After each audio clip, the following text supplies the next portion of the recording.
Amen. Avec l'aide de Dieu, Bezrat Hashem, on va essayer de commencer, Bezrat Hashem, à étudier la Sikha du Sichot Haran numéro 179. Bezrat Hashem. Et pour comprendre la Sikha du Sichot Haran 179,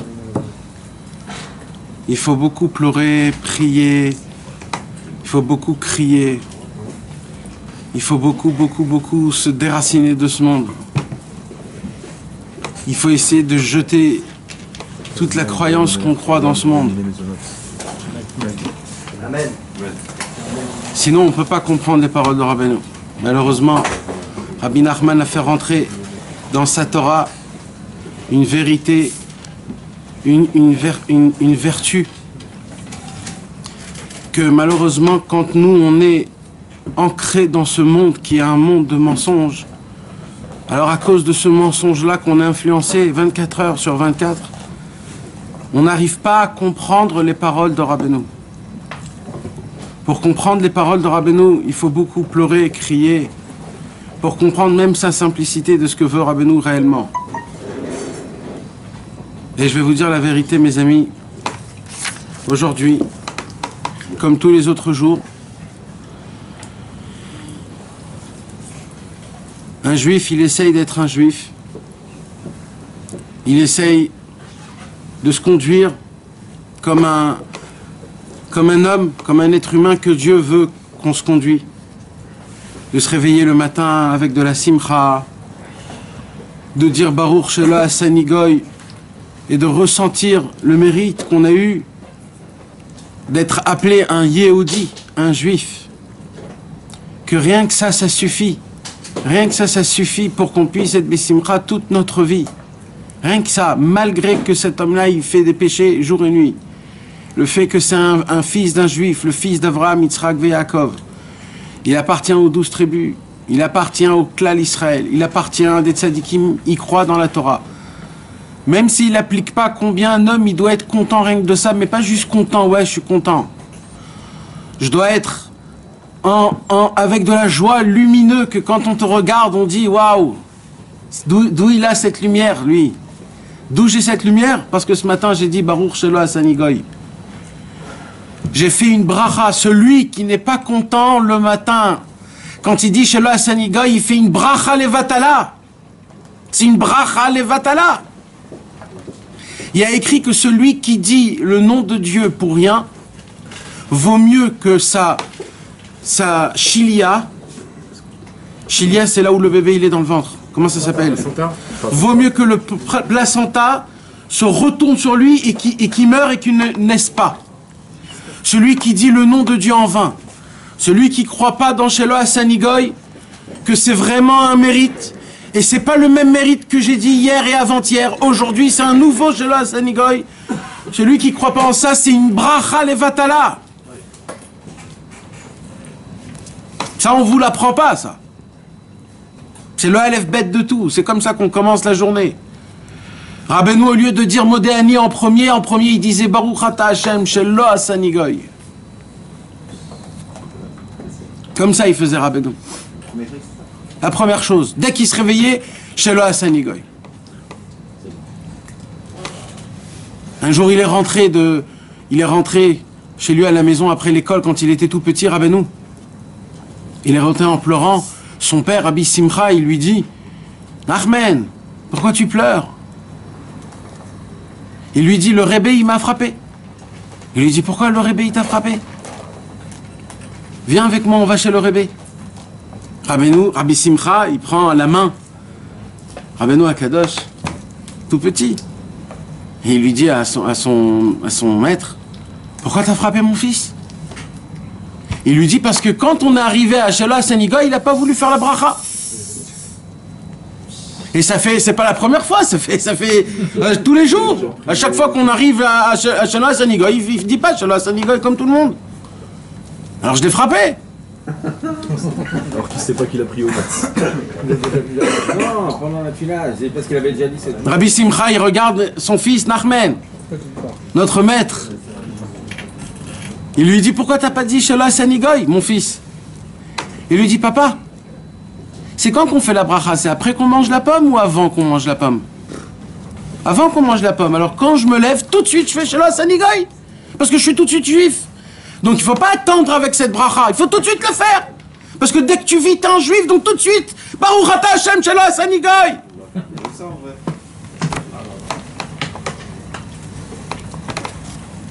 Ça, c'est un homme qu'il est content quand il est juif. Pour notre génération, si on veut le faire. Je sais pas, je sais pas. Non, mais si nous on veut le faire, on veut mettre ça en application. Tu fais ça en Shem Malkout. Non, avec. Avec Shem. Ben vadaï. Avant avoir fait Netilat Yadayim. C'est quand même Non, mais- ils disent que même avant de monter, il faut dire Arinu Megdalé, Ah oui, mais nous, Arié, je vais t'apprendre je vais t'apprendre un sod. Si cette histoire Rabbi Nathan ne l'a pas racontée, ouais. c'est qu'elle n'est pas importante à appliquer tout de suite.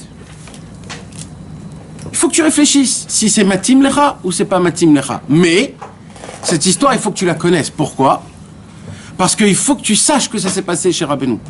Mais si c'est pas Rabbi Nathan qui l'a dit, c'est pas Halacha le Moshe Messinaï. Tout ce que Rabbeinu et Rabbi Nathan ont dit, on doit mettre un bandeau dans les yeux et appliquer comme un imbécile, tout.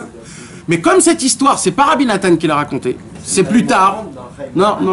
C'est une histoire qui est racontée, c'est quelqu'un d'autre qui l'a racontée. Et comme c'est pas Rabbi Nathan, nous on prend que ce que Rabbi Nathan nous a donné. Je vais vous expliquer quelque chose, mes amis.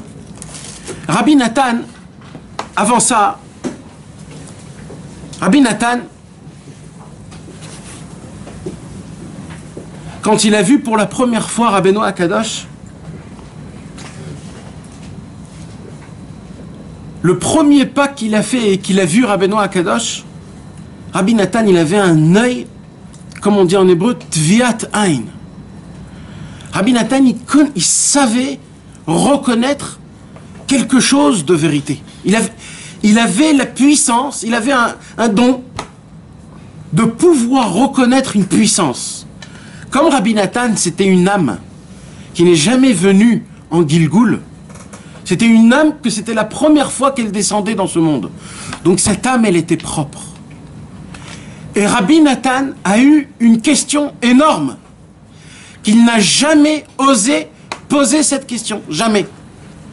Et nous, plus tard, Rabbi Nathan nous l'a fait faire connaître cette question. Rabbi Nathan, il s'est posé une question pendant des années. Rabbi Nathan, il a dit, purée, je viens d'une famille que son père, le père de Rabbi Nathan, qui s'appelait Rabbi Naftali Hirtz, était un homme avec une très grande Yirat Shamayim, qu'il étudiait tous les midrashim, chaque paracha de la semaine. C'est beaucoup, c'est pas ce que vous croyez le livre que nous on connaît, le midrash raconte. Et il étudiait tout le midrash Rabbah, tout le midrash Tanchuma, tout le midrash Lekartov, tout le midrash Veizir, tout le midrash Agadol, tous les midrashim qu'on connaît sur la paracha, il les étudiait chaque Shabbat. Quand il y avait des Shabbats qui étaient longs, comme des fois Parashat Béchalar, Parashat Shlach Lecha, où les midrashim ils sont longs, il s'asseyait jour et nuit pour terminer le midrash de la semaine. Il terminait le Zohar chaque année, le père de Rabbi Nathan. Et avec tout ça, Rabbi Nathan, le père de Rabbi Nathan, était un homme qui était très très riche. Il avait beaucoup d'argent, il avait du grand business. Tous ses enfants, c'était des enfants, tous qui étaient calés dans la Torah et calés dans le business. Un ne contredisait pas l'autre. Ils avaient et de l'argent et de la Torah. Dans une famille comme ça, Rabbi Nathan est né. Quand Rabbi Nathan il est né, ils ont tous vu que Rabbi Nathan il a été spécial. C'est pour cela que son père, Rabbi Nathan, la première chose qu'il a fait dès qu'il a grandi, Rabbi Nathan, il lui a dit, écoute-moi Rabbi Nathan, je veux que tu sois le big boss sur tout le business qu'il y a. Avec ta chorma, avec ta sagesse, t'as pas besoin de travailler comme moi toute la vie. Ça suffit que tu travailles quelque temps dans ta vie et tu pourras avoir de l'argent assez pour servir Hachem le reste. Fais-toi de l'argent maintenant et après sers Hachem. Il a vu que la chorma qu'il avait dans le business et dans la Torah, c'était quelque chose de spécial. Mais Rabbi Nathan, il était assoiffé. Rabbi Nathan était assoiffé de Hachem. Rabbi Nathan, il voulait servir Dieu. Et il essayait de servir Dieu. Mais c'est qui nous embête quand on veut servir Hachem? Le premier qui nous embête quand on veut servir Hachem, c'est le corps. C'est la soif, la faim, l'envie de dormir, l'envie de voir à droite, à gauche, l'envie de faire des fautes, malgré qu'on comprend que c'est grave. Rabbi Nathan, il essaye. Qu'est-ce qu'il fait? Il commence à étudier énormément. Il commence à étudier, à mettre toutes ses forces dans la Torah et dans la Vodat Hashem, dans la Hirat Shamayim. Il étudie jour et nuit. Rabbi Nathan, il s'assoit dans le Beth Hamidrash, jour et nuit, il étudie. Rabbi Nathan, il arrive à devenir un Av Bet Din à l'âge de 14 ans. À 14 ans, Rabbi Nathan, il était Av Bet Din. Je ne sais pas si vous comprenez ce que je suis en train de vous dire. C'est pire qu'un Dayan. C'est le Av Bet Din. C'est la tête des Dayanim, de sa ville à Némirov. Rabbi Nathan, à 14 ans, il reçoit son Ktaf Smicha pour la première fois.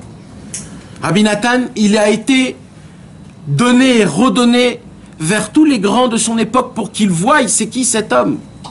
Tous les grands de son époque, ils ont voulu parler avec lui de l'Imoud Torah tellement que cet homme-là, Rabbi Nathan, à l'âge de 14-15 ans, il s'est perfectionné comme on ne connaissait pas. Et c'est là où on lui propose, bien sûr, par rapport à sa grandeur, la fille du Dayan le plus grand de toute la Russie.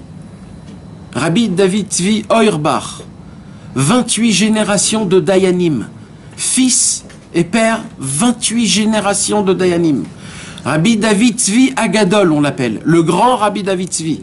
Rabbi David Tzvi, quand il rentrait dans une ville, ce jour-là, il disait pas Tachanoun. Ils s'habillaient tous en habit de Shabbat.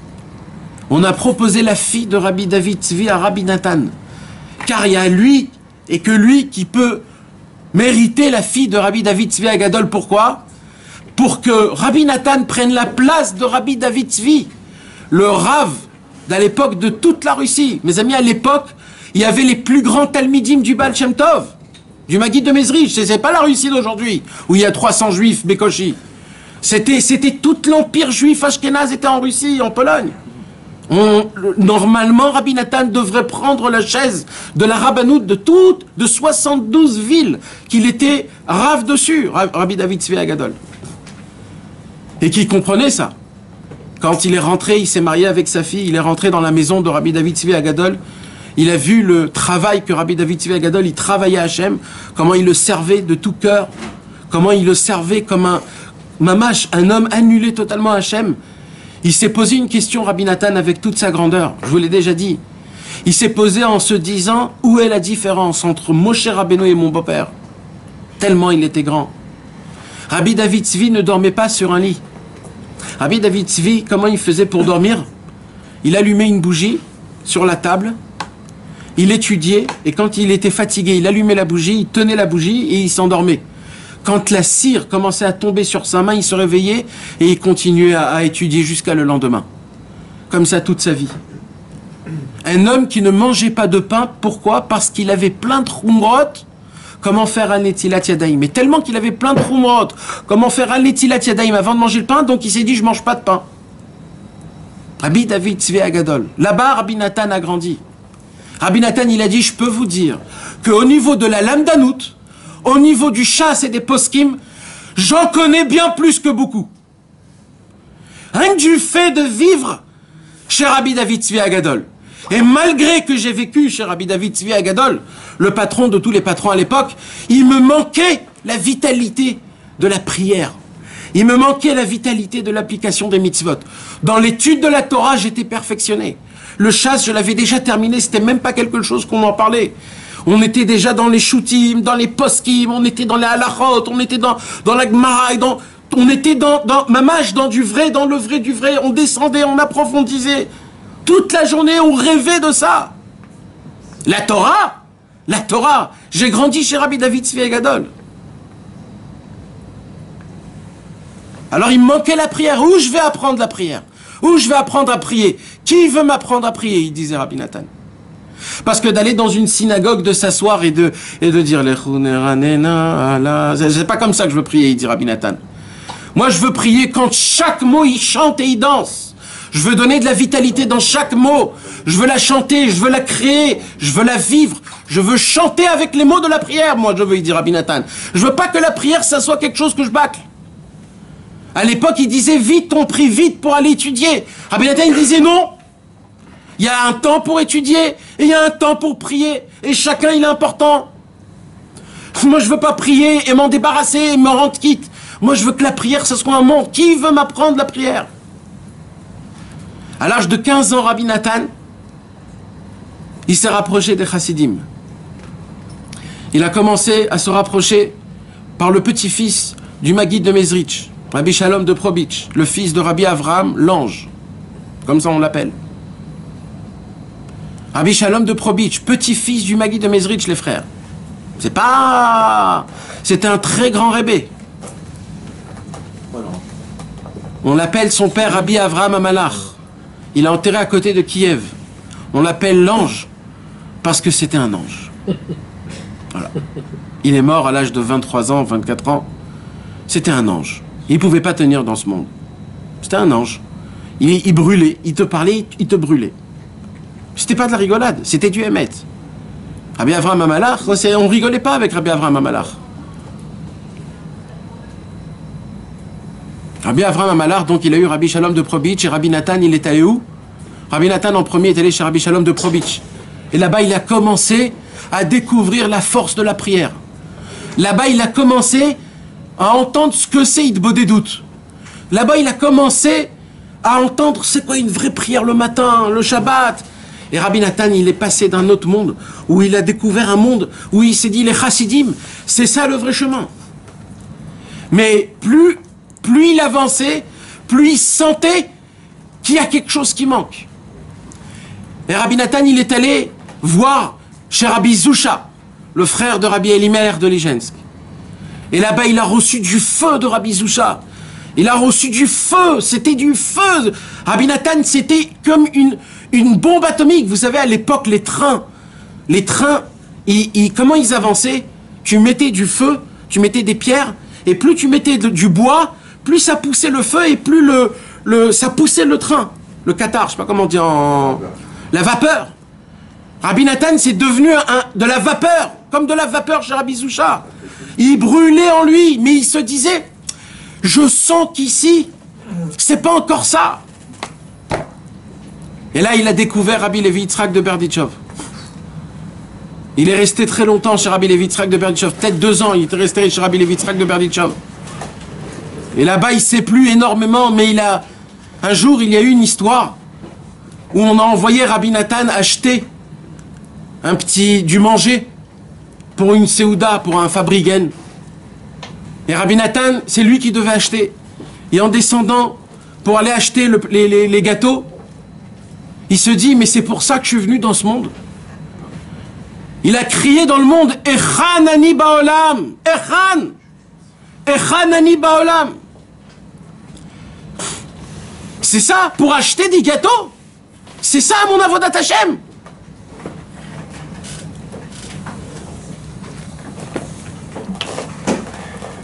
Il s'est passé beaucoup de choses. Je ne suis pas là pour raconter la vie de Rabbi Nathan. Je veux arriver au point essentiel du moment où Rabbi Nathan a vu Rabbi Nachman.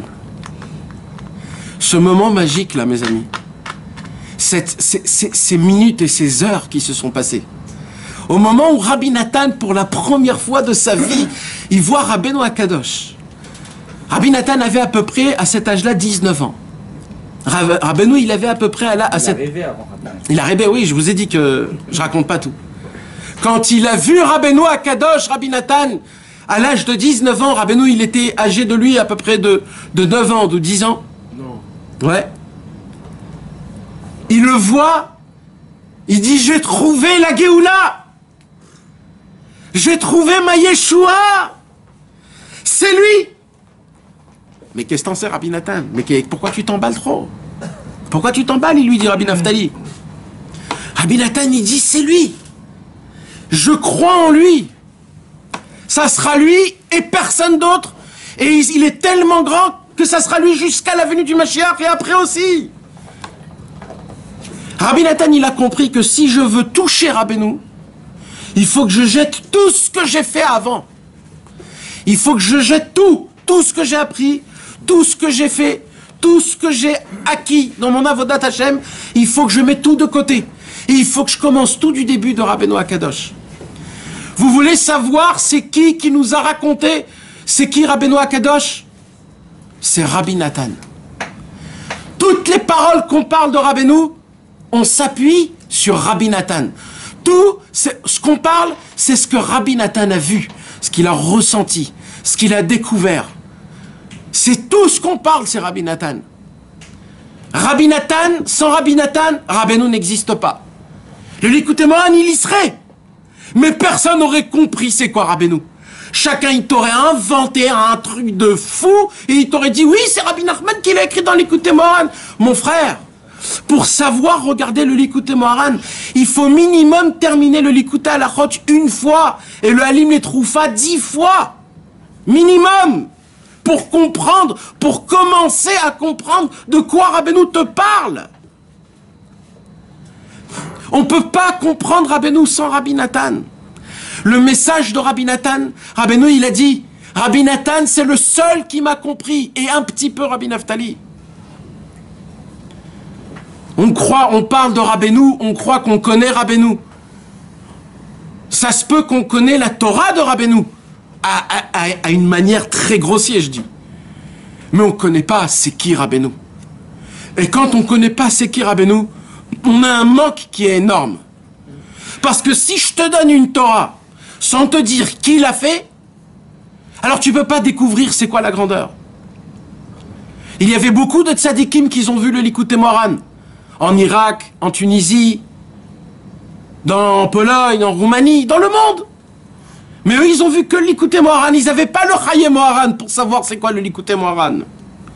Alors ils ont vu un autre livre. Voilà, ok, c'est beau, c'est bien. Il y a des chidushim qui sont énormes. Mais t'as pas compris, mon frère. Parce qu'il faut que tu comprennes c'est qui l'a écrit.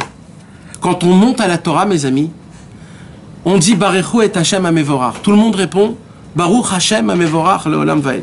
Et là on dit Baruch ata Hashem Elokeinu melech haolam. Asher bachar banu mikol ha'amim venatan lanu et torato baruch ata Hashem noten ha-Torah. Au début de la bracha, on dit Asher bachar banu mikol ha'amim venatan lanu et torato. On dit au début que Dieu nous a choisi et qu'il nous a donné la Torah. Et dans la bracha qu'on termine, on dit juste béni sois-tu à Hachem, que tu nous as donné la Torah.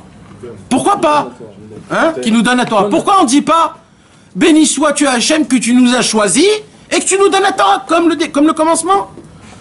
Il y a une règle dans les brachot, c'est que la fin de la bracha, elle doit être comme la bracha. Et là, c'est pas pareil. Rabbi Nathan, il pose cette question dans l'Likutei Halachot. Comment on change?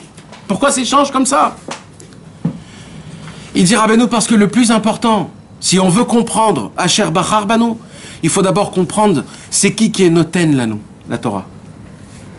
Pour comprendre que Dieu nous a choisis, il faut comprendre c'est qui Dieu qui nous a choisis. C'est qui ce Dieu qui nous a choisis? On dit tous les jours que Dieu nous a choisis. Ça nous fait quelque chose, nous, dans notre vie, que Dieu nous a choisis? Quand Rabbeinu, il nous dit, faut être content qu'on n'est pas des goy, qu'on est des juifs. Pourquoi nous, ça nous fait pas ça?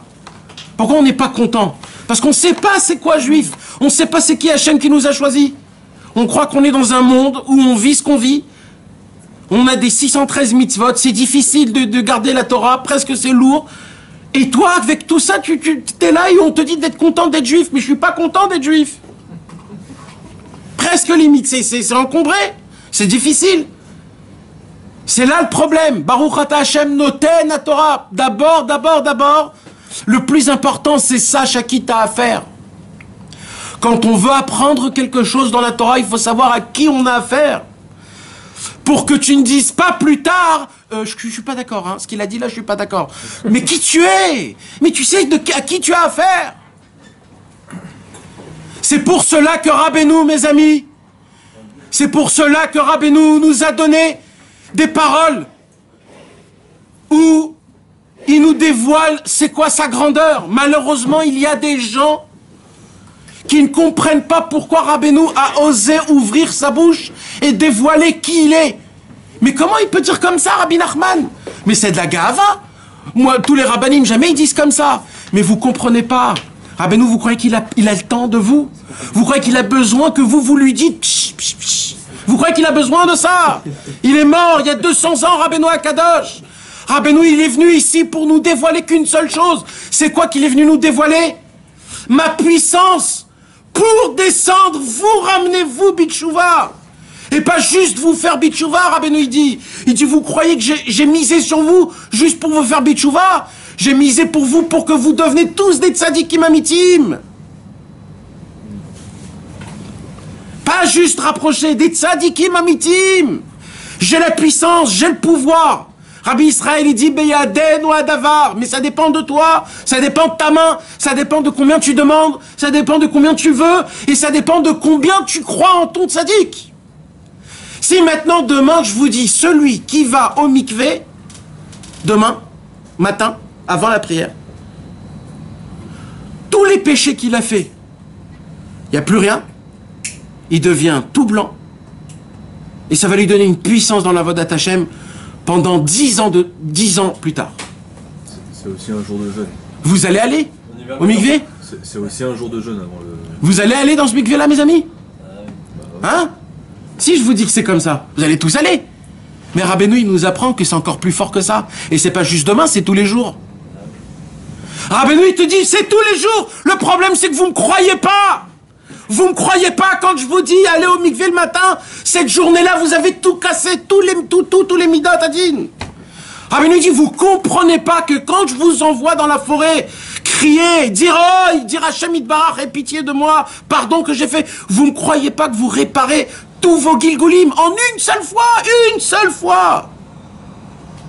Vous me croyez pas, vous croyez que quand je vous dis c'est une ségoula de fer, alors oui, ça peut marcher ou pas. Rabbi Avram ben Rabbi Nachman, il dit, tant qu'un homme n'a pas compris que sa délivrance dépend de Rabbeinu HaKadosh, il peut encore rien recevoir de Rabbeinu HaKadosh. Il faut être persuadé que la Yeshua, elle est chez Rabbeinu. Et Rabbeinu, c'est lui-même qui s'est levé et qui l'a dit, sachez-le mes amis, ils sont chez moi vos pertes. Tout ce que vous avez perdu, c'est à moi. C'est moi qui les ai pris, je veux vous les rendre. Mais prouvez-moi que ça vous appartient. Prouvez-moi que c'est à vous. Prouvez-moi que vous les voulez, ces choses-là.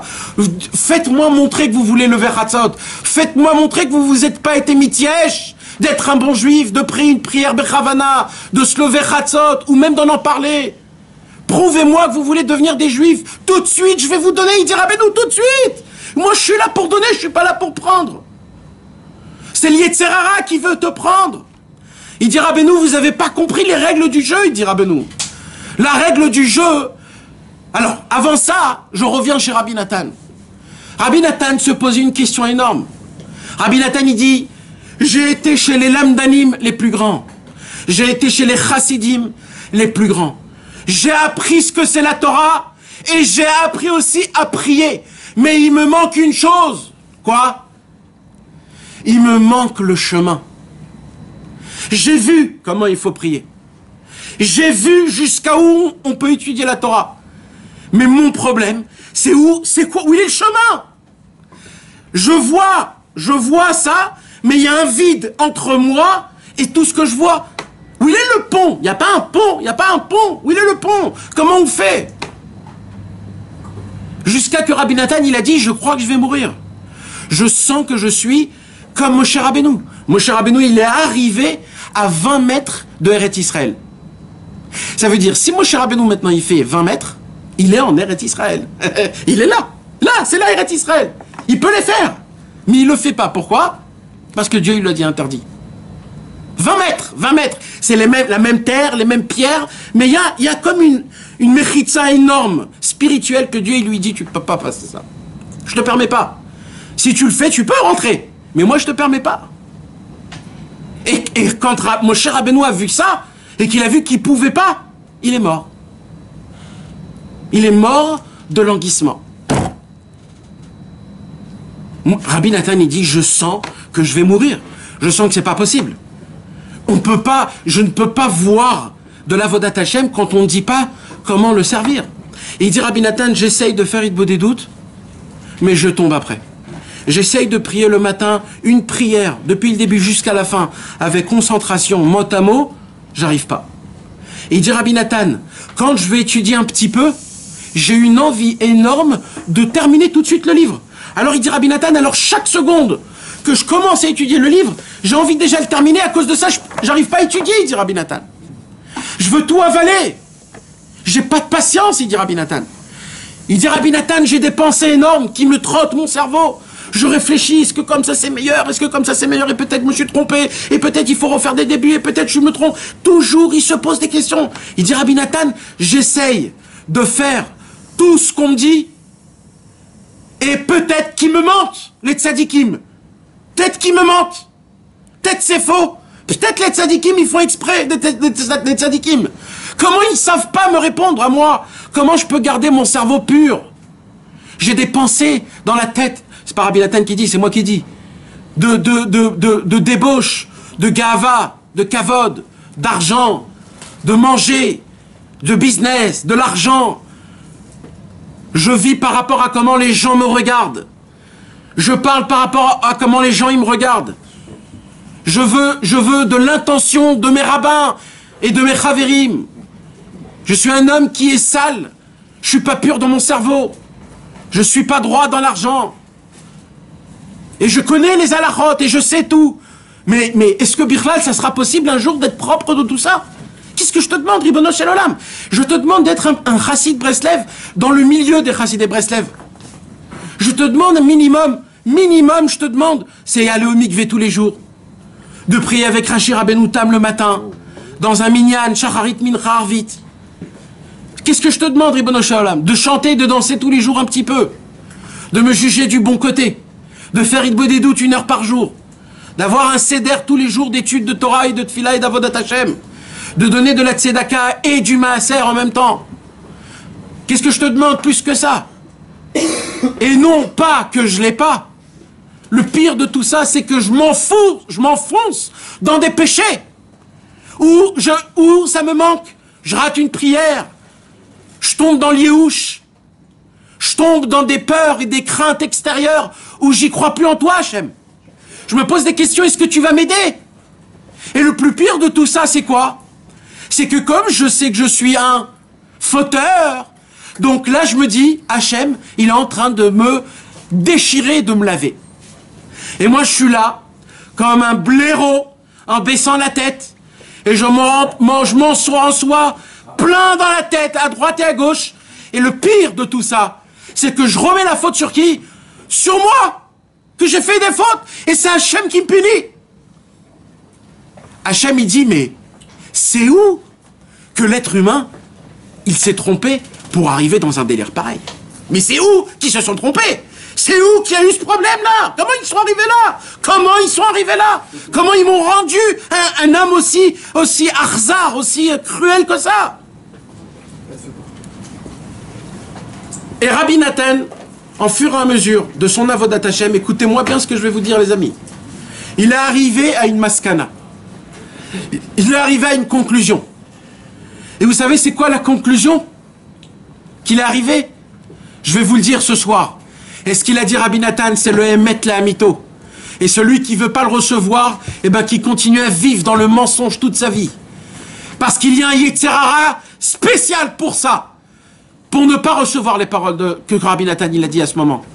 Qu'est-ce qu'il a dit, Rabbi Nathan? Rabbi Nathan, il a dit En tikva. Yesh Yehush. Rabbi Nathan, il a dit il n'y a plus d'espoir. Avant qu'il a connu Rabbeinu. C'est fini. On ne peut plus devenir des tzadikim.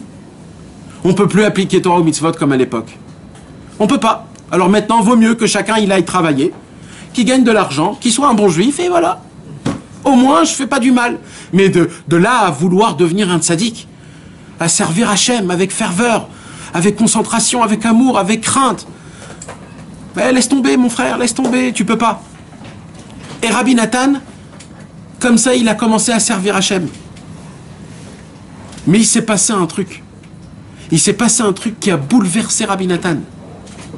Vous croyez que Rabbi Nathan, il a dit ça parce qu'il était fatigué? Parce qu'il ne voulait pas servir Hachem? Il y croyait vraiment, c'était son avodat Hachem pour lui. Mais il s'est passé un truc qui a remis en question à Rabbi Nathan. Quoi? Son copain de Rabbi Nathan, qui était plutôt un copain pas grand Oved Hachem. C'était un juif un peu charrieur, un peu sympathique, pas le très religieux. Et cet homme-là s'appelait Rabbi Lipa. Et Rabbi Lipa, il est parti chez Rabbeinu. En espace de quelques jours qu'il était chez Rabbeinu, Rabbeinu a pris Rabbi Lipa Il lui a jeté toute sa carapace de Khataïm et de Bgamim et de Havanot. Il a dit maintenant je te remets tout à zéro et tu as une nouvelle Neshama, va servir Hachem. Rabbi Lapa, il rentre chez lui à la maison. Il vient pour prier Hachem et quand il commence à faire Shacharit, il prie avec des tonnerres et des éclairs dans la synagogue. Rabbi Nathan et Rabbi Naftali, ils voient Rabbi Lipa, le mec qui était le clown de l'équipe. Ils voient que c'est qui prie? C'est un ange, c'est le Baal Shem Tov qui prie. Rabbi Nathan, il dit, mais moi je suis arrivé à une conclusion qu'on ne peut pas servir Hachem. On ne peut pas servir Hachem. D'où t'as pris ça? D'où tu l'as pris? Moi je veux ça, il dit Rabbi Lipa. C'est ça que je cherche. Où t'es allé? Où t'es allé? Rabbi Lipa, il est dit Rabbi Nathan. Il y a un grand Rebbe dans le monde. Yesh Rebbe Ba'olam. Il lui dit, ah bon, c'est qui ce Rebbe là? Il lui dit, juste à côté. Il est à Breslev, à 40 km. Il est là-bas, à 40 par Saut, pardon. À 100 km, je sais pas combien de kilomètres il y a. Il est là-bas. Il faut aller là-bas chez Rabbi Nachman de Breslev, et il paraît-il en plus que c'est le petit-petit-fils du Baal Shem Tov. Rabbi Nathan, il a dit, quoi? Mais là, ça remet tout en question. Là, ça remet tout en question parce que. Mais il est un tzaddik qui devient un peu plus tzaddik, je comprends. Mais Rabbi Lipa, lui qui prie comme ça. Moi, je vais là-bas tout de suite. Il va chez Rabbi Naftali, il lui a dit Mata Omer. Rabbi Naftali, il a dit tout de suite. Et ces deux élèves-là, ils sont allés à pied chez Rabbeinu Akadosh. Parce qu'ils n'avaient pas d'argent. Vous croyez qu'ils ont attendu qu'il y a un taxi ou qu'il y a un tramp? On y va tout de suite, à pied. Ils ont fait 100 km à pied. 100 km à pied, ça use. Eh oui, mes frères, ça use. Eh oui, mes frères. Parce que pendant ces 100 km d'Avodat Hashem, de languissement ardent vers Akadosh Baruch Hu, Oulay Yesh Tikva. Oulay Yesh Tikva, peut-être qu'il y a oui. Ils ont fait une massacre. C'est ça le moment où Rabbi Nathan est rentré chez Rabbeinu Akadosh et qu'il a vu pour la première fois. Rabbeinu l'a regardé de loin, il lui a dit « Ça fait très longtemps qu'on se connaît, que je t'attends. Mais c'est la première fois qu'on se voit. » Rabbi Nathan, il a dit « Ça sera mon Rebbe. Dans ce monde, dans le Olam Haba, dans le La'atid Lavo et dans le Yemot HaMashiach, jusqu'à la fin de toute l'éternité. » Rabbi Nathan, il a dit « Cet homme-là, c'est pas le Mashiach. Cet homme-là, c'est le Rav du Mashiach. C'est lui qui va apprendre au Mashiach comment faire teshuva au monde. Le Mashiach dépend pas de nous. Le Mashiach dépend de Rabbeinu. » Il est arrivé chez Rabbeinu Akadosh. Mais Rabbeinu Akadosh, il lui a dévoilé pour la première fois de sa vie. C'est quoi l'essentiel de Rabbeinu? L'Itak Fachalashin. De renforcer les gens petits bas qui sont en bas, les faibles. Mais comment, Rabbeinu? Mais comment tu fais tout ça? Il paraît que tu dis beaucoup de choses grandes sur toi, il paraît. Il paraît que tu as dit des grandes choses. Par exemple, ce qu'on va étudier dans Sirchot Haran 179, il y a écrit des trucs que je comprends pas ce que ça veut dire. Encore une fois, si Rabbeinu il parle pour montrer ses muscles, moi, ça ne me parle pas, ça. Mais s'il y a un message derrière sa grandeur, je veux savoir. Tu sais ce qu'il lui a dit Rabbeinu à Rabbi Nathan? Il lui a dit Rabbeinu à Rabbi Nathan, sache une chose. Il y a une condition pour que tu sois mon élève, il lui a dit. Rabbeinu, il lui a raconté 3 histoires. Dans ces 3 histoires, il y avait tout le but de Rabbi Nathan dans la Vodat Hashem. Et Baruch Hashem qui l'a compris, qui nous a écrit tout ce qu'il nous a écrit, et tout ce qu'on connaît de Rabbeinu, ça vient de Rabbi Nathan. Mais Rabbeinu, il lui a dit une parole, il lui a dit quoi? Il lui a dit, sache, Rabbi Nathan, ne crois pas que tu m'as trouvé. Ne crois pas que tu m'as découvert. Moi, il faut me chercher, jusqu'à la fin de tous les temps. Il faudra toujours me chercher. Et si tu me cherches, alors tu découvriras peut-être des miettes du petit, comment il s'appelle le petit qui laisse le petit poussé. Rabbeinu, c'est le grand aigle. Il y a le petit poussé et il y a le grand aigle phénix. Rabbeinu, il nous laisse des pierres. Il a dit, donnez-moi des pierres et du ciment. Rabbeinu, il dit, je vais vous laisser des trésors dans mon chemin. Mais juste marchez derrière moi. Parce que c'est moi qui marche devant vous, il dit Rabbeinu. Et si c'est moi qui marche devant vous, je vais vous laisser des signes, des simanim, comment arriver vers moi. Pas des petites pierres du petit poussé, des très grandes pierres, du grand phénix. Car je suis le phénix. Il dit Rabbeinu, juste allez marcher derrière moi et regardez tous les simanim que je vous laisse. Parce que jamais on peut atteindre au phénix. Et Rabbi Nathan, il a compris que c'est vrai que je l'ai vu. C'est vrai qu'il est là et que je le connais, c'est qui Rabbeinu Akadosh. Mais en vérité, je le connais pas et je sais pas c'est qui. C'est pour cela qu'il faut toujours le chercher. Et quand on étudie la Torah de Rabbeinu se renouvelle tout le temps. Chaque instant, ce que tu as compris aujourd'hui, c'est pas pareil de ce qui est aujourd'hui. Hier, tous les jours la Torah de Rabbeinu se renouvelle. Tous les jours la Torah de Rabbeinu, elle se crée des nouvelles armes pour combattre les Yetzer Hara. Tous les jours un homme, il peut entendre les nouveaux chidushim de la Torah que Akadosh Baruch Hu, il enseigne à tous les tzadikim dans le monde futur.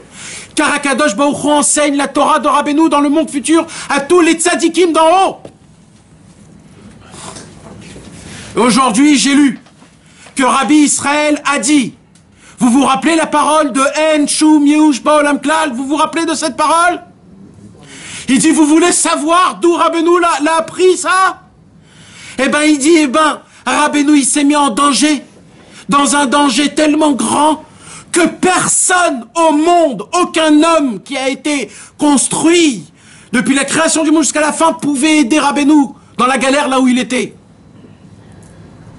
Et il a dit maintenant j'attends l'aide que de Dieu. Et il est descendu très très bas jusqu'à que c'était un danger énorme pour Rabbeinu, spirituel, pas matériel, spirituel. Et un jour, Akadosh Baruch Hu a crié comme un lion. Du fond de tous les cieux jusqu'au plus profond, des plus bas du Sheol Tartik, des plus bas du Geinom. Qu'est-ce qu'il a crié Hachem? En Shum Yehush Ba'olam Klal. Et le seul qui a entendu ce cri, c'est Rabbeinu Akadosh. De là, on revoit ce qu'on a vu plusieurs semaines, le Degel Machane Ephraim, le petit-fils du Baal Shem Tov, l'oncle de Rabbeinu, il a dit, il y a un tzaddik dans le monde, que c'est lui seul qui étudie la Torah directement de Dieu. Là, on le voit, Mefourash, écrit noir sur blanc, que le sod de En Shum Yehush Ba'olam Klal, Rabbeinu l'a appris directement d'Hachem. Personne étudie la Torah de Dieu. Personne étudie la Torah directement d'Hachem. Même Moshe Rabbeinu, il était obligé, tout ce qu'il a atteint, il a atteint du niveau de la nuque, pas du niveau de Panim, El Panim, Diber Hashem Imachem. Quand Rabbi Nathan, il a vu pour la première fois Rabbeinu Akadosh, il a dit maintenant je comprends. Si je mets toute ma vie, tout mon sang, tout ce que j'ai chez ce tzaddik-là, le Mashiach viendra. Toute la Géoula dépend de ça.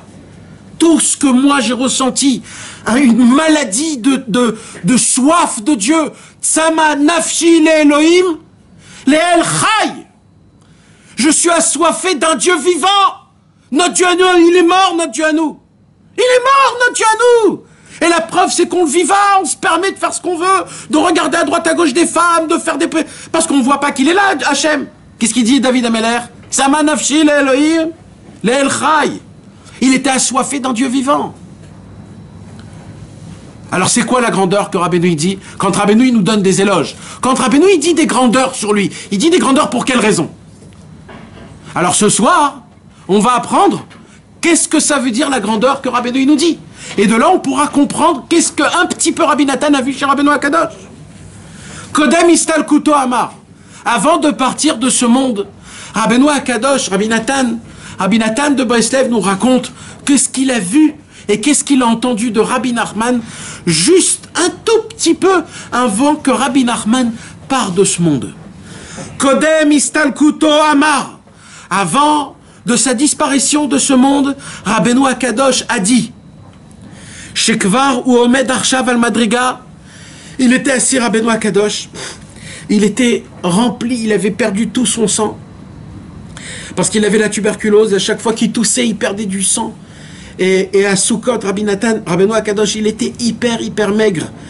Hyper maigre. Tellement il était maigre. On raconte que les tachichim, c'est-à-dire les habits d'un mort, après quand il est mort, il était tellement maigre, Rabbeinu, c'était trop les tachichim qu'on avait prévus pour un homme normal. On pouvait mettre 2 et 3 personnes dans un habit qu'on enterre, tellement il était maigre. Et Rabbeinu, il était assis, il était tout faible, il était anéanti par sa maladie, sans aucune force, sans aucune... Et là Rabbeinu Akadosh, il regarde, et Rabbi Nathan, quand il donne le développement de ce qu'il ressent dans Yemé Moharanat, il faut que vous le lisez au début du Yemé Moharanat, dans les environs de 40, 45, 50, 55. Là-bas, Rabbi Nathan, il dit, et je vois d'un côté un homme faible, anéanti par la maladie, et d'un autre côté, je vois un guerrier ancien qui a derrière lui des conquêtes de guerre énormes, et qui a peur, et qui a pas peur ni de la mort, ni du combat, ni de mourir. Il a peur de rien. Juste une seule chose il a dans sa tête, c'est de convaincre et de dévoiler encore des nouvelles guerres, et de créer des nouvelles conquêtes et des nouvelles armes. Il dit d'un côté, je vois un patron, je vois un ange, je vois un puissant, et d'un autre côté, je vois un homme anéanti totalement. Et là, Rabbeinu Akadosh, il regarde Rabbi Nathan, il regarde ses élèves autour, et il dit Rabbeinu Akadosh avec une voix, pas une voix d'un malade, une voix d'un homme guerrier. Et qu'est-ce qu'il lui dit? Il dit, Rabbi Nathan, aujourd'hui, j'ai atteint un niveau qui est très spécial, un niveau qui est énorme. Ce niveau-là, c'est pas un niveau qu'un jour un homme peut arriver. Ou plus tard, dans le futur, quelqu'un arrivera. J'ai atteint un niveau très spécial. C'est quoi ce niveau-là? Il dit, j'ai atteint ce niveau-là. C'est un niveau que pour atteindre ce niveau, le niveau d'en haut, il faut que je me débarrasse de cette carapace de corps. Il dit, maintenant, j'ai un problème. C'est quoi mon problème? C'est que chaque instant, je monte de niveau. D'accord, on l'a appris ça? Chaque instant, je monte de niveau. Et quel niveau? Des centaines de milliers de milliards de niveaux. En une seule fois. Il dit, mon problème, c'est que le niveau d'après, il faut que je jette mon corps. Pourquoi? Il dit, Rabbeinu, j'ai arrêté de manger. J'ai arrêté de dormir. J'ai arrêté tout. En fait, qu'est-ce que j'ai fait? En fait, j'ai combattu, le Maneshama a combattu mon corps. Je l'ai tellement combattu mon corps, que mon corps, il m'a fait une Afghana. Comment on dit une Afghana? Il m'a fait une manifestation, il m'a dit. Comme ça, il dit Rabbeinu. Il a fait, le corps, il s'est dit, ah bon? Mais ça fait tellement longtemps que tu as anéanti. Mais, tu m'as enlevé toutes les ta'avotes. Tu m'as enlevé tout ce qu'un homme normal il a, tu me l'as enlevé. Maintenant, tu veux rendre ce corps pur. Tu veux le rendre parfait. Mais tu peux pas. Alors, si tu crois que c'est comme ça qu'il va se passer, pas de problème. Ton corps, moi-même, je vais combattre contre toi. Et son corps, il a mis Rabbeinu Akadosh en maladie de tuberculose, que Rabbeinu ne pouvait pas respirer, et qui toussait des fois des heures et des heures, et comme ça, il se vidait de son sang et qu'il avait plus de force. Rabbeinu, il a dit, ce qu'il n'a pas compris, le corps, c'est que si je veux, je le jette tout de suite. Ce qu'il n'a pas compris, le corps, c'est que c'est moi le patron. Et que s'il veut, je le jette et je me trouve un nouveau corps. Eh oui. Il dit, Rabbeinu, oui, je vais me trouver un nouveau corps. Je vais peut-être descendre chez quelqu'un d'autre, dans un autre sadique. Ou alors, peut-être, je vais jamais mourir. Comme ça, je pourrais toujours descendre encore et encore. Et comme ça, malheureusement, Rabbeinu Akadosh, il a dit, donc préparez-vous, parce que c'est pour très très bientôt. Quand les élèves, ils ont entendu ça, ils ont dit, c'est très grave, Rabbeinu, il va partir. Il va partir, parce que là, il rigole pas. Là, en fait, il nous fait cadeau de ne pas monter de niveau, parce que s'il monte de niveau tout de suite, tout tombe. Tout tombe. Il n'y a plus de corps, il n'y a plus rien. Rabbeinu n'avait plus besoin de son corps pour servir Hachem. Son corps ne voulait plus dormir, il n'avait plus aucune passion, il n'avait plus rien du tout. Comment on fait? Qui ifchar la mode al madriga achat beshum ofen. Il dit Rabbeinu, je peux pas tenir une seconde si j'avance pas de niveau. Qui collier mechayav, car tous les jours de sa vie, mais olam lo amad al madriga achat. Jamais de sa vie, Rabbeinu, il est arrivé dans un niveau et il s'est planté là-bas. Il s'est bloqué là-bas. Rabbeinu, jamais c'était comme ça. C'était tout le temps, il montait de niveau encore et encore. Et le moment où un jour, Rabbeinu, il a atteint un niveau qui était le plus haut qu'on peut atteindre. Rabbeinu, il est arrivé au niveau où il a dit, je suis le Moshe Rabbeinu, Moshe Mashiach. Il y a plus haut que ça. Rabbi Nachman, il dit, peut-être. Comment on atteint un niveau comme ça, mes amis? Comment? Vous savez ce qu'il faut faire? Ça, c'est que Rabbeinu qui a trouvé ça. Et dans ça, Rabbeinu, c'est le plus fort parmi tous les tzadikim depuis la création du monde. Rabbeinu Akadosh, il a dit, beaucoup de tzadikim ont commencé un avodat Hashem jusqu'à qu'ils sont arrivés dans un endroit spécial. Et au moment où ils ont fait leur découverte, ça y est, maintenant il faut l'annoncer, la pratiquer, la faire évoluer. Rabbeinu, il dit, ben moi non. Moi, dès que je fais la découverte la plus grande au monde, je la découvre, je la parle, je l'écris, et après, je l'oublie. Mais pas juste, c'est ce niveau-là, il dit Rabbeinu. J'oublie toute la Torah que j'ai appris toute ma vie. Il dit Rabbeinu, j'oublie tout, les halachot, la Gemara, le chumash, Aleph Bet. Je sais plus lire et plus écrire. Il dit Rabbeinu, j'ai un niveau où j'ai la possibilité de rentrer dans mon cerveau et de tout jeter à la poubelle. Et il dit Rabbeinu Akadosh, aucun tzaddik l'a fait auparavant. Aucun tzaddik l'a fait auparavant. Parce qu'aucun tzaddik peut se permettre de jeter toute la Torah qu'il a appris jusqu'à maintenant. Comment tu oses? C'est la Torah de Dieu. Il dit Rabbeinu, oui.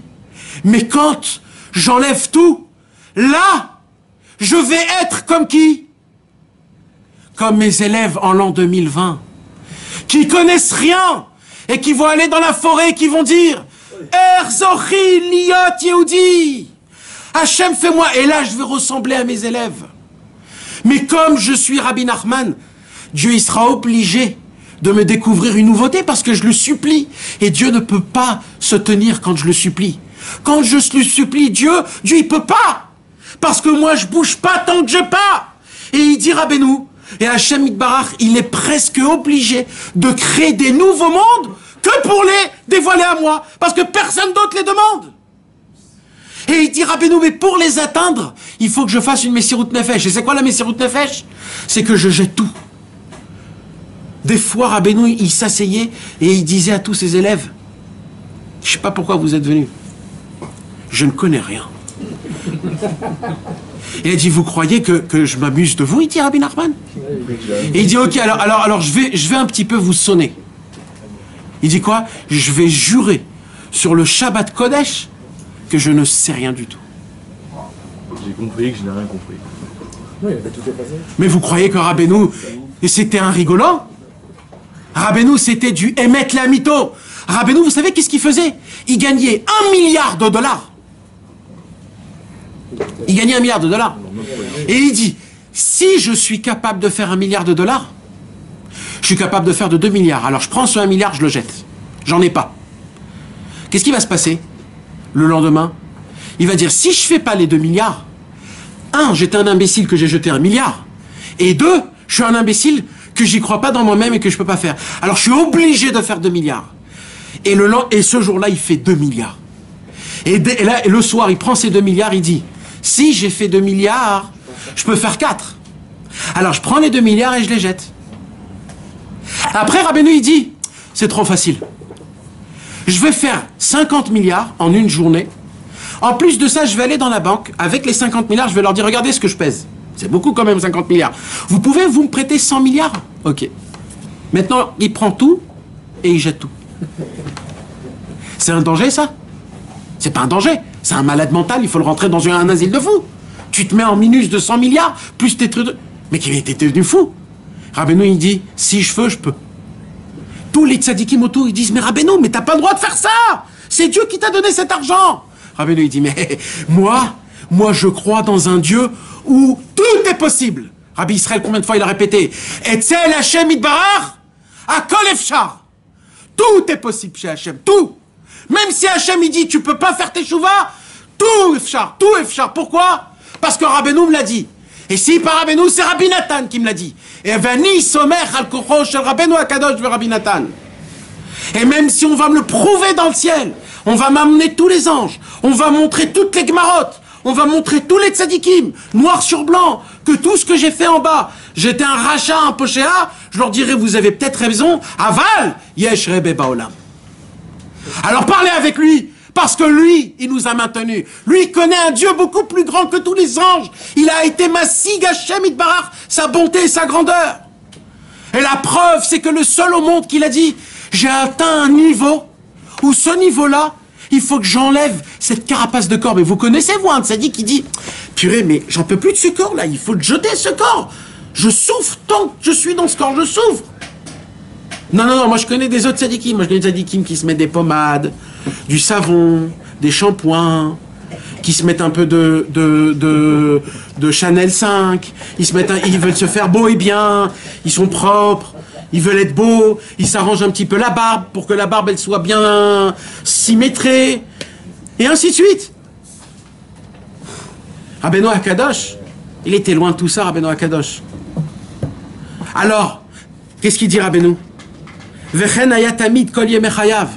Il dit Rabbi Nathan, toute sa vie de Rabbeinu Akadosh, c'était toujours de monter, de tout perdre et de monter. Et ça, personne. Parce que vous savez, si un tzaddik n'est pas capable, quand il jette toute sa Torah, il peut ne plus la recevoir. Il peut ne plus découvrir ce qu'il a découvert. C'est un risque, mais tu t'imagines le risque. C'est 1 contre 1 milliard quand on fait des paris.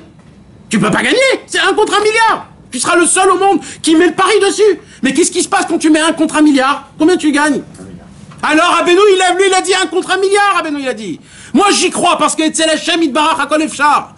Même quand je faute en plein milieu de la faute, j'y crois que Rabbeinu, il est là, et que si je me force de toute ma force, en me disant, sauve-moi, il me sauve de là-bas. Ou les Bassof, il y a les Madriga Gavoa Kazo. Et à la fin de sa vie, imaginez-vous dans quel niveau Rabbeinu atteint. C'est un niveau que s'il monte, le corps, il explose. Le corps explose de lumière. Il y a des gens qui explosent parce qu'ils ont trop bouffé. Il y a des gens qui meurent parce qu'ils ont pris trop de drogue. Et il y a Rabbi Nachman qui meurt parce qu'il a découvert Dieu. Voilà.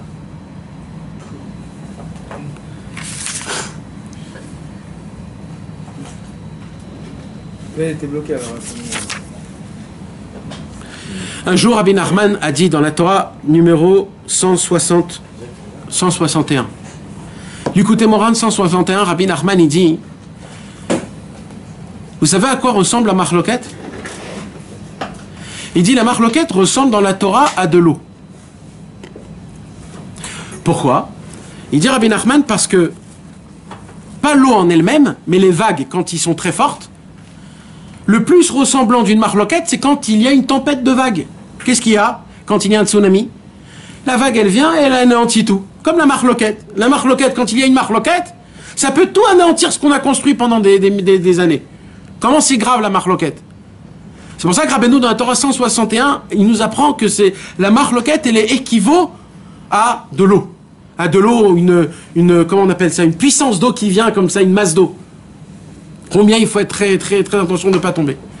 Il dit Rabbeinu, mais maintenant, quand un tzaddik, il est dans ce monde, pour que ce tzaddik puisse grandir, il y a un problème, c'est quoi? C'est que les tzaddikim ressemblent à qui? Aux arbres. Comme on dit, Etz Chaim, il a machazikim ba. Rabbeinu Akadosh, il dit, pour que l'arbre puisse grandir, devenir fort et avoir des fruits, il faut qu'il y ait de l'eau.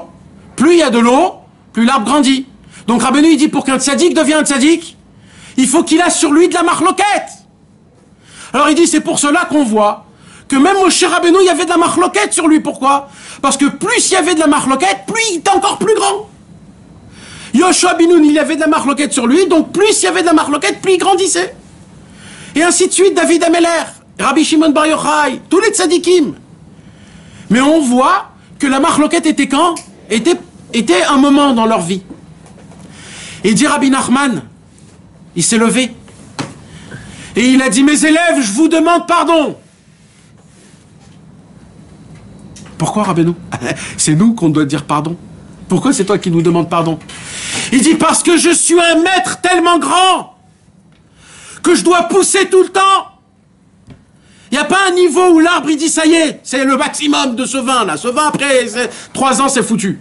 Non, moi, je suis un vin, un arbre, que plus tu l'arroses, plus il grandit. Mais comme moi, je monte chaque seconde, donc la marloquette devra être tout le temps, et pas juste tout le temps. Même sur vous, mes élèves. Parce que quand vous allez souffrir des humiliations que vous êtes des Chassidei Breslev, moi, pendant ce temps-là, je vais grandir dans le ciel encore plus et encore plus. Ben, grâce à vous, je vais monter. Parce que moi, je ne m'arrête pas comme les autres tzadikim. Les autres tzadikim, ils se sont arrêtés. Vous avez entendu, vous, une marloquette sur le Ramchal? Vous savez que le Ramchal, il était en marloquette dans sa vie? On l'a brûlé, ses livres. Mais après qu'il est mort, la marloquette, elle est restée? Non. Le Baal Shem Tov, il y avait une marloquette, le Baal Shem Tov. Après qu'il est mort, le Baal Shem Tov, plus de marloquette. Tout le monde savait que c'était un tzaddik. David Ameler, il y avait une marloquette contre David Ameler. Des juifs, des tzaddikim qui étaient contre David Ameler. Il y a aujourd'hui quelqu'un qui dit, écoute, moi je reçois tout le monde, mais sauf David, hein, parce que David, personne. Tout le monde sait que David Ameler, c'est le roi d'Israël. Mais aujourd'hui, mes amis, jusqu'à il y a à peine 20 ans, Rabbi Nachman de Breslev, c'était un homme qu'après sa mort, on continuait à être en marloquette en lui le seul. Pourquoi? Parce que lui, il continue à grandir dans le ciel. Le Rabbeinu, lui, quand il est mort, il continue à être Oved Hashem. Les autres tzadikim, après qu'ils sont morts, ils sont arrivés dans leur niveau, c'est fini. Rabbeinu dit, mais vous n'avez pas compris. Amenez-moi un témoin qui a vu mon corps quand on m'a enterré. Un témoin. Vous savez que quand on a enterré Rabbeinu, les gens qui l'ont enterré à Rabbi Nachman, les Chavrei Kadisha, dès qu'ils ont voulu placer le corps de Rabbeinu sous terre, ils ont eu les deux Chavrei Kadisha un flash dans leurs yeux, que tellement il était fort qu'ils ont lâché le cercueil et ils se sont mis sur les yeux. Et ils ont été tellement éblouis par ce flash qu'ils ont eu, que quand ils ont enlevé leurs yeux, ils ont voulu voir s'ils l'ont bien mis Rabbeinu, et ils ont vu qu'il n'était pas là, Rabbeinu. Les Chavrei Kadisha, qui n'étaient pas des Chassidei Breslev, ils ont dit, on a fait une Levaya, mais on n'a pas fait une Kvoura. On a fait la Levaya, mais on n'a rien enterré. Vous croyez que Rabbeinu, c'est Stam quelqu'un? Rabbeinu, il a atteint le niveau. Vous savez, on a 5 niveaux de Neshama. Nefesh, Ruach, Neshama, Chaya, Yechida. Le niveau le plus bas, c'est Nefesh. Et le niveau le plus élevé, c'est Yechida. Yechida, il vient du mot en hébreu, unité. Ça veut dire quoi? Si un homme, il arrive à avoir la Yechida, il fait un avec Hachem. Yechida. Yechida le Yachdecha, on dit dans les Oshanot. Quand il arrive au niveau de Yechida, il fait un avec Hachem. Imaginez-vous. Personne au monde a atteint le niveau de Yechida. Le Ari HaKadosh, il dévoile que le seul qui va atteindre le niveau de la Yechida, c'est Mashiach. D'accord? Alors, le Ari HaKadosh, il dévoile, le Baal Shem Tov, il dévoile, les Rabbeinu a dévoilé plein de tzadikim jusqu'à où ils sont arrivés. Un, il est arrivé à Ruach, un, il est arrivé à Neshama, un, il est arrivé à Nefesh des Neshama, un, il est arrivé à Nefesh des Ruach. Chaque tzadik, il a atteint un niveau. Et tous les élèves, ils parlaient comme ça, le Baal Shem Tov et Rabbeinu HaKadosh. Rabbeinu HaKadosh, il parlait, lui, il atteint ce tzadik-là, il a atteint ça. Et d'un coup, tout le monde se tait. Et Rabbeinu, il est ici. Et Rabbeinu, il attendait qu'on lui pose une question. Quelle question? À quel niveau alors? Eh oui. Alors il attendait. Parce qu'il ne faut pas être des blaireaux. Si tu ne sais pas puiser du Nachal, Novam et Korma, tu ne peux pas avoir de l'eau. Il faut puiser. Alors il y a quelqu'un qui vient, il pose la Rabbeinu. Rabbeinu. Et vous? Rabbeinu il a dit Ani isakti yechida shebe yechida betachlit ha'aliyah. Rabbeinu il a dit moi j'ai pas atteint la yechida. Moi j'ai atteint la yechida de la yechida du niveau le plus élevé qui a existé. Ça veut dire quoi? Vous voulez savoir ça veut dire quoi? Le Mashiach c'est juste yechida. Lui c'est yechida shebe tachlit ha'aliyah. Alors ce soir on va étudier mes amis, pas un livre Breslev, pour pas qu'on va nous prendre comme des imbéciles. Ce soir on va étudier le Ramchal. C'est un grand tzaddik le Ramchal, Nahon? Et juste, parce qu'en général, les plus grands tzaddikim, ils disent après l'Olam Ha'asiyah, on ne peut pas monter plus haut. Du coup, si Rabbi Nachman dit que j'ai atteint Yerida Derida, c'est qu'il a dépassé le... Bien sûr qu'ils disent qu'on ne peut pas atteindre, parce qu'eux, ils n'ont rien atteint. Si Rabbeinu, il te dit qu'il a atteint le Hatzilut, Sheba Hatzilut, Yerida, Sheba Tachlit Aliyah, tu poses des questions sur des autres tzadikim, mais c'est incomparable. En gros, il a dépassé Adam Kadmon. Vous voulez que je vous dise quelque chose qui est intime? Peut-être je me trompe, hein. Moi, je vais vous dire mon impression à moi personnelle. Peut-être je me trompe. Mais moi, ce que je crois, c'est que un jour, il y avait un tzaddik qui s'appelait Rabbi Nachman. Il avait un élève qui s'appelait Rabbi Nathan. Il avait une équipe, les héros de guerre. Comment on appelle ça? Les warriors. Les warriors. Rabbeinu avait chez lui les fantastiques. Il avait tous les 300, les 400, ce que vous avez envie, vous y avez. Tout ce que vous connaissez de puissance, Rabbeinu il avait en lui. Mais plus que ça. Rabbeinu, quand il est parti de ce monde, il a laissé Rabbi Nathan. Que Rabbi Nathan, c'était le Rosh Kol HaTzadikim. Donc Rabbi Nathan, il avait une équipe aussi, encore plus forte que l'équipe de Rabbeinu. Et ça a tenu jusqu'à peu près il y a 25 ans. Jusqu'à il y a 25 ans, il y avait une possibilité d'être un Chassid Breslev. Rabbi Israël Ber était le dernier de l'équipe qui s'appelle l'équipe des Breslevers. C'était le dernier. Dernier. Rabbi Israël, il est mort, c'est fini. Terminé. Maintenant, nous, qu'on est là aujourd'hui, on peut qu'une seule chose. Se raconter c'est qui cette équipe. C'est qui? Qu'est-ce qui s'est passé dans cette équipe? Juste d'en parler. Juste de mourir. Que ça nous brûle, qu'on ne peut pas être comme eux. Rien que ça, c'est notre travail. Rien que de se dire, de se faire des délires dans la tête. Mais comment ils ont fait? Mais comment je peux ressembler à cette équipe-là? Et tu peux ressembler à eux. Mais tu ne seras jamais dans cette équipe. Parce que tu sais pas ce que c'est à des milliards de kilomètres d'années-lumière. D'années-lumière. C'est lointain où tu es. Mais on a eu un cadeau, c'est quoi? C'est que parmi ces années-lumière de loin qui sont loin de nous, ils nous ont envoyé par des ondes, je sais pas quoi, le Likutei Moharan, le Alimé Troufa, le Ibé Anachal, le Likutei Etzot, le Likutei Tfilot, le Sefer Hamidot, le Sipurim Maasiot, le Chayei Moharan. Et on a eu le mérite de les attraper, de les ramener chez nous à la maison et d'en parler de cette équipe d'élite-là.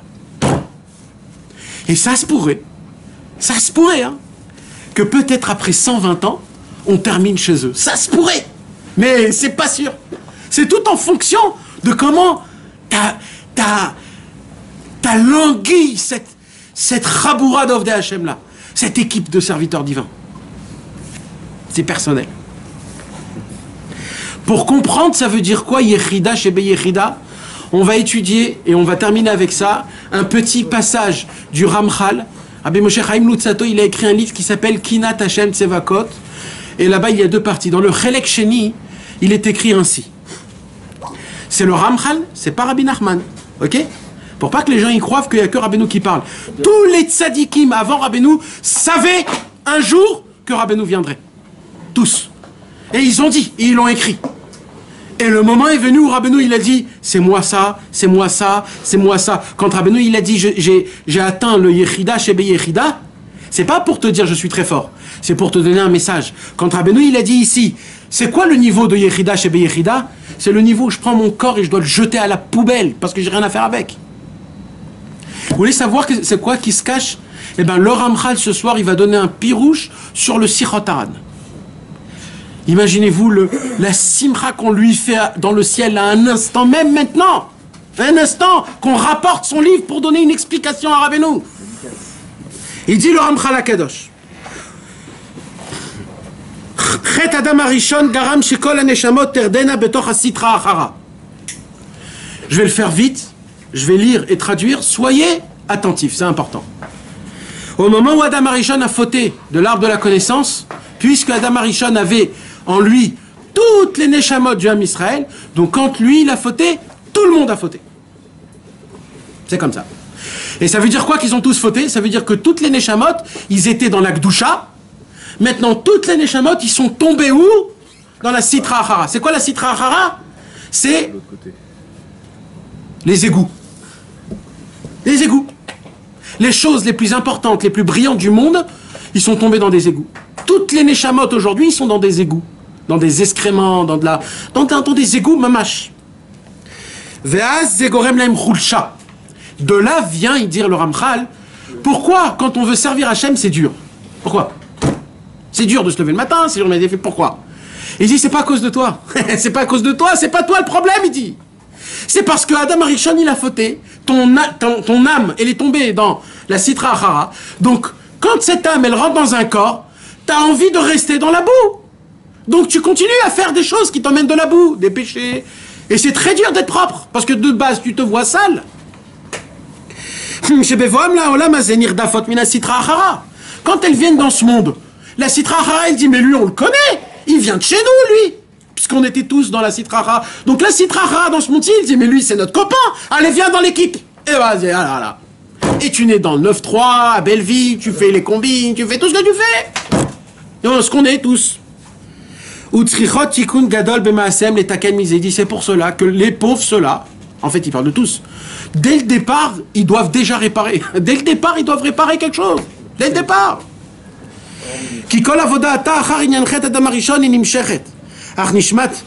Et c'est ça, il dit, quand on applique Torah au mitzvot, alors on enlève un petit peu cette crasse qu'on a de notre neshama. Et il dit ça, c'est pour tout le Ham Israël. Ah! Mais, il dit le Ramchal. On met la deuxième, mettez les ceintures. Nishmat Mashiach, il dit pas le Mashiach. Il dit la neshama du Mashiach.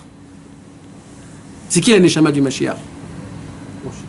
C'est Moshe, Rabbi Shimon, Arizal, Baal Shem Tov, Rabbi Nachman de Breslev. Et le Mashiach, c'est le corps qui va venir encore. Mais la neshama, là, il parle de qui? Pas du corps. Il parle de qui? De la neshama du Mashiach. Pas de Mashiach. Donc là, il parle de qui? Des 5 tzadikim et en plus fort à Rabbeinu. Il parle de Rabbeinu. C'est pas une... c'est du pshat, là, ce que je suis en train de vous dire. Ach nishmat Mashiach, le Ramchal, il dit comme ça. Iprinat Yechida. La neshama du Mashiach, elle est du niveau de Yechida. Ça veut dire quoi, Yechida? Chez Batrorin. Elle est libre. Elle n'a pas sur elle la crasse de la Sitra Achara. Pourquoi? Chez El qui Ena, il dit parce que elle, pourquoi elle est libre? Elle est qui Ena Ela, elle est libre parce que toute la raison de la Neshama du Mashiach, de sa venue dans ce monde, elle est pour une seule raison. Quoi? La vola olam le'ateret ha-Mashiach ve'lo le'itaken. La seule raison pour laquelle il est venu dans ce monde, c'est pour couronner le Mashiach et pas pour être réparé. Le travail de la Neshama du Mashiach, ça sera de mettre au point le Mashiach, de l'amener et de le couronner. Qu'est-ce qu'il a dit Rabbi Nachman? Il a dit Rabbi Nachman, vous voulez savoir c'est qui va couronner le Mashiach? C'est celui qui va lire les Teilim et le Likutei Tfilot. C'est les gens simples. Rabbeinu, il a dévoilé qu'est-ce qui va couronner le Mashiach. Rabbeinu, il dit que c'est lui qui va le couronner. Et plus que ça, c'est vous qui va le couronner. Je vais vous dévoiler comment. Il dit Rabbeinu, il dit le Ramchal, Velachen ibeprinat sovle cholaim. C'est pour cela que cette âme-là, elle souffre énormément. Puisque le Mashiach, on avait étudié le cours dernier, il souffre. Alors c'est sûr que la Neshama du Mashiach aussi, elle souffre. Va'aderaba, Rosh Lekulam. Lui, c'est la tête de tous. Uba Nichlalim, et dans cette Neshama, de la Neshama du Mashiach, est inclus Atarot HaNeshamot. Toutes les Neshamot qui existent. Sheba mitatru liyemot HaMashiach, be'arat yechida, asher tishlot v'tineg otam bizmanahu. En la inyan lechet Adam Arishon. La Neshama du Mashiach, elle n'a aucun inyan avec la faute d'Adam Arishon parce qu'elle n'a pas fauté. Rabbeinu, il a dit, quand Adam Arishon, il est venu pour manger de l'arbre de la connaissance, je lui ai dit, si tu manges de l'arbre de la connaissance, je sors de ton corps, il lui a dit Rabbeinu. Il est venu pour manger l'arbre de la connaissance, Rabbeinu est sorti. La Torah que nous on étudie, c'est une Torah qui n'a pas goûté l'arbre de la connaissance. Tous les autres tzadikim avec toute leur grandeur, qui sont tous des tzadikim, ils sont tous grands. Leur Torah a quand même ce goût de l'arbre de la connaissance. Mais la Torah de Rabbeinu, elle est propre. Ce qu'il nous donne, c'est parfait. Si le Ramchal, il dévoile que toute la venue de la Neshama du Mashiach, il a atteint la Yechida, et qu'elle est venue pas pour nous, pas pour lui, elle est venue que pour nous. Quand Rabbeinu, il vient, il dit, j'ai atteint un niveau où je prends mon corps et je le jette. J'ai atteint le niveau, pas de Yechida, j'ai atteint le niveau de Yechida, Shebe Yechida. Betachlit Ma'ala Eliona. Pas Yechida, comme il dit ici. Yechida, Shebe Yechida. Rabbeinu, quand il te dit ici, j'ai une puissance de montée, il dit, ça veut dire que quand je suis mort, ça fait 200 ans que je suis mort, ça fait 200 ans que je monte encore et encore de niveau. Ma Torah, elle se renouvelle, mes conseils se renouvellent, je me renouvelle. Je tourne et je descends dans ce monde. Je vais de élève en élève, je rentre en eux et je les renforce. Je vous renforce. Quand vous ouvrez un livre, c'est moi qui vous parle. C'est moi qui vous dis, c'est moi qui vous mène. À chaque fois que vous ouvrez un livre, c'est pas par hasard, c'est parce que je veux que tu regardes cet endroit-là. Rabbeinu, il dit, crois en moi. Peut-être je crois pas en lui. Peut-être non. Eh bien, il y a Rabbi Nathan, le patron de tous les patrons. Rabbi Nathan, lui, c'était pas la Neshama, etc., etc. Rabbi Nathan, il était comme nous. Rabbi Nathan, il avait une casquette. Rabbi Nathan, il était simple. Il chantait, il dansait dehors, parce qu'il était content. Rabbi Nathan, quand il a vu Rabbeinu, il a dit, c'est lui. C'est lui. C'est lui le Baal Tfila. C'est lui les 7 mendiants. C'est lui tout. Tout, c'est lui. Tout. C'est lui le réparateur du monde. C'est notre dernier bouée de sauvetage. Rabbeinu Akadosh, il dit, j'ai un lien à vous faire avec vous. Je veux juste que vous vous attachiez à moi. Moi, je suis attaché à vous. J'y tiens en vous. Il y a plus que ça encore.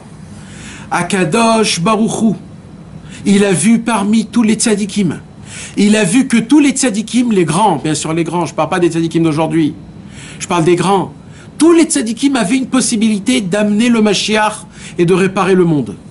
Mais d'une certaine façon. Quand il a vu la façon que Rabbeinu, il répare le monde, Akadosh Baruch Hu est tombé amoureux de Rabbeinu, il lui a dit, tout passera par toi. C'est Hachem Mitbarach qui a choisi Rabbeinu, que tout passe par lui. La plus grande prière qu'il faut dire à Hachem, c'est Hachem, je t'en supplie, rapproche-moi de Rabbeinu. Parce que la seule possibilité de te rapprocher de toi, c'est en passant par Rabbeinu. Plus loin, Hachem, tu sais pourquoi il faut que tu écoutes mes prières? Hachem, tu sais pourquoi il faut que tu t'intéresses à moi? Hachem, tu sais pourquoi il faut me réparer mes fautes?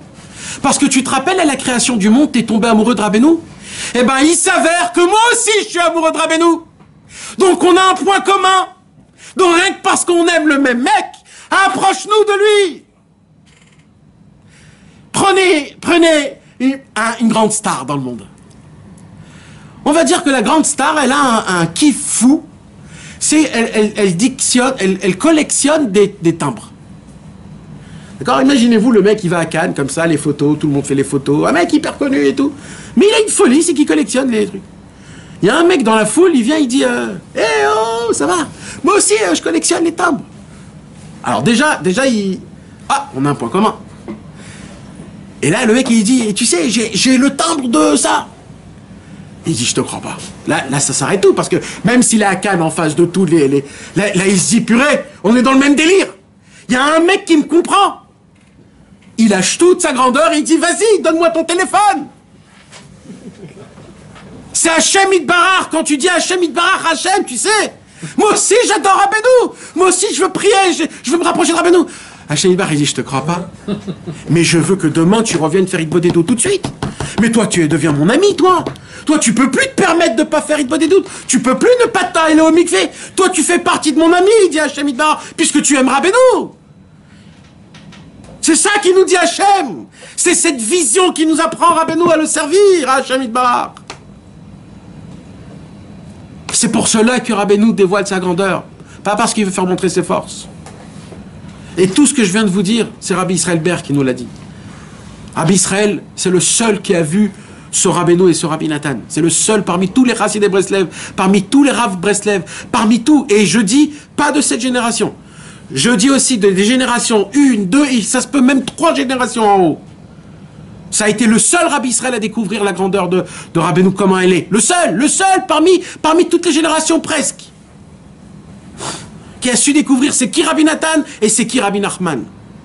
Et c'est combien ça vaut sa Torah. Parce que quoi? Parce que lui, il s'est pas arrêté à la Torah de Rabbeinu. Il s'est dit, moi je vais aller plus loin que la Torah de Rabbeinu. Moi je veux savoir c'est qui Rabbeinu. Moi je veux savoir à qui j'ai affaire. Tout le monde il s'arrête à la Torah de Rabbeinu. Alors aujourd'hui il y a des cours. Ce soir, Bezrat Hashem, on va partir de la confiance en soi. Alors, d'après la confiance en soi, Rabbi Nachman de Breslev a découvert... Mais tu crois que Rabbeinu, c'est une philosophie? Tu crois que Rabbeinu, c'était un sage? Tu crois que Rabbeinu, il est venu t'apprendre une Torah? Rabbeinu, il est venu te créer un cœur. Tu vas lui faire impression devant lui. C'est lui le cœur de tous les cœurs. Lui, il cœurifie les cœurs. C'est lui la vitalité du monde. Tu vas venir te montrer. Tu parles soi-disant au nom de Rabbeinu avec des thèmes. Mais tu crois quoi? Le thème, c'est Rabbeinu qui le choisit. Tu prends et c'est lui, ce qui te parle, tu avales. C'est pas toi qui choisis les thèmes. C'est lui qui te dit. Si aujourd'hui tu pries dans l'écouté de Tfilot, les Tfilot sur Soukot, tu dois pas passer, tu dois faire parce que c'est Rabbeinu qui choisit que tu dois faire le Tfilot sur Soukot. Si tu dis une Torah qui te parle pas, tu la fais aussi. La Shgara Pratit. Là, c'est énorme ce que tu viens de dire. Bien sûr. Ah, ben nous, on a la Emouna que Rabbeinu, il nous crée notre chemin. Ça veut dire que là où tu ouvreras, là où tu iras, là où tu parleras, tout ce que tu entendras, c'est Rabbeinu qui te le donne. Et on a la Emouna que ça existe aujourd'hui encore. Et c'est tout le message de Rabbi Israël, ce qu'il a compris de Rabbi Nathan. C'est le seul Rabbi Israël que Rabbeinu, il lui a dit, c'est sur toi que j'ai dit mon feu pour le rage venu du Mashiach. Pourquoi? Parce que ce feu que Rabbeinu et Rabbi Nathan, ils cherchaient, qu'il a crié, Breslev, Boeresh, ce Hesh là, il est chez Rabbi Israël, ce même feu, cette même soif que Rabbi Nathan il avait, moi aussi je l'avais, il a dit Rabbi Israël. Et j'ai reçu cette même chose que Rabbi Nathan a reçu chez Rabbeinu, je le reçois encore aussi chez Rabbeinu aujourd'hui, et il est actuel pour vous.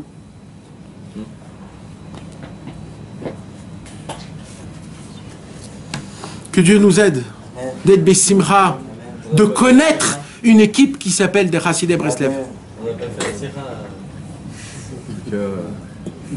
C'est que même...